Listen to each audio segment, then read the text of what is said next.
breaking down the 30 years of Jay-Z, but also kind of going into the conversation of Drake and Kendrick Lamar. And if we being honest, I'm sure Drake probably wished that Jay-Z would have came out a little bit sooner with this conversation to help him be able to kind of be able to get off the mat a little bit. Because this does realistically to me, this makes it even 100 times easier for Drake to be able to drop Iceman and people to kind of even maybe have a little bit more honest opinion on it with Jay-Z, what he's saying here, saying like I think the beef is bad for hip hop culture right now. And realistically, he probably is because of the internet. It makes people choose sides almost like it's sports. And I don't necessarily know.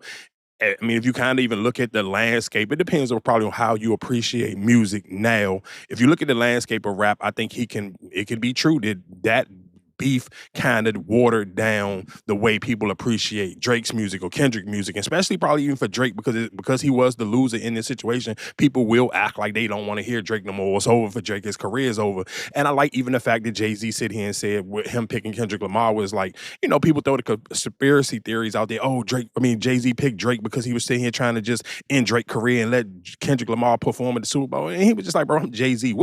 Whatever these dudes do, it's not going to eliminate what I got going on. That's just like in sports where it's like whatever LeBron do, Jordan fans are never going to sit here and say LeBron James is greater than Jordan. So it doesn't matter what Kendrick or what Drake do.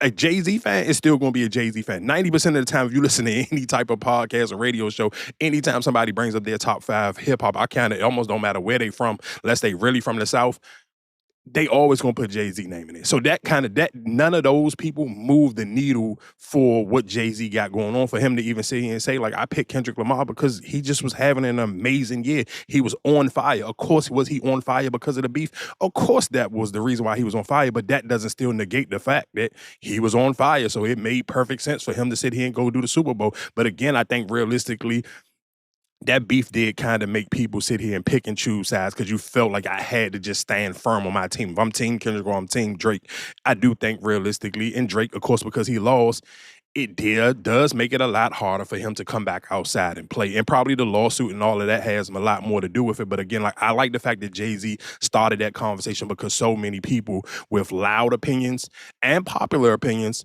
are a lot still fans of Jay-Z and influenced by what he brings. So this will make the conversation a little bit different. And again, I think that is one of the reasons why it will be a lot easier and I'm not gonna say a lot, but take some of the pressure off of Drake releasing Iceman.